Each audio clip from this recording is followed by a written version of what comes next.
In the cozy little suburb of Rosewood Lane, where picket fences framed lush gardens and neighbors exchanged pleasantries, there lived a curious little cat named Whiskers. This tabby feline had a knack for adventure and an unquenchable thirst for exploring new territories. It was a common sight to see Whiskers leaping from fence to fence or sunbathing on rooftops. One sunny afternoon, Whiskers roamed around the neighborhood, her emerald eyes scanning for her next adventure. She spotted an open window at Mr. Thompson's house, a kind and elderly gentleman who lived alone. Whiskers had often noticed him watering his vibrant flower garden while humming a cheerful tune.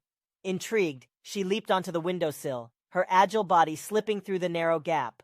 Whiskers found herself in Mr. Thompson's study, with its towering bookshelves and warm, inviting armchair. She roamed around, sniffing curiously at the antique trinkets and leather-bound books. Her curiosity led her to a slightly ajar closet door, where she discovered an array of delightful fabrics and scents.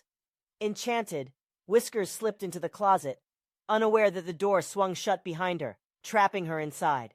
As the day progressed, Whiskers' absence did not go unnoticed by her owners, the Martins. They searched high and low, calling her name and shaking a bag of her favorite treats. Dusk approached, and Whiskers was still nowhere to be found.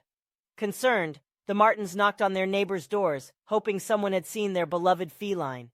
Meanwhile, Mr. Thompson had returned from a visit to the local grocery store, his arms laden with bags of fresh produce. Upon entering his study, he noticed the open window and frowned. He could have sworn he had closed it that morning. Shrugging it off as forgetfulness, he closed the window and set about putting his groceries away. As night descended, Whiskers became increasingly restless. Hunger gnawed at her stomach, and the darkness in the closet was unsettling. She began to meow pitifully, her cries muffled by the closet door. Mr. Thompson, who was preparing for bed, suddenly heard the faint cries coming from his study. Perplexed, he followed the sound, his heart pounding with unease.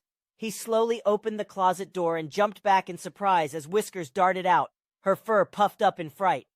For a moment, both the cat and the old man stared at each other, equally shocked by their unexpected encounter. Mr. Thompson, realizing that Whiskers must have been trapped, chuckled and gently picked her up. "Well, well, it looks like we have a little visitor," he said, stroking her soft fur. Whiskers, sensing the man's kindness, began to purr. The Martins, still searching for Whiskers, approached Mr. Thompson's house with trepidation. They knocked on his door, hoping against hope that their beloved cat was safe. Mr. Thompson opened the door, Whiskers nestled comfortably in his arms. Relief washed over the Martins, and they thanked Mr. Thompson profusely for taking care of their curious cat. From that day on, the neighbors shared an even stronger bond, and Whiskers continued her adventures, although she made sure to steer clear of any mysterious closets.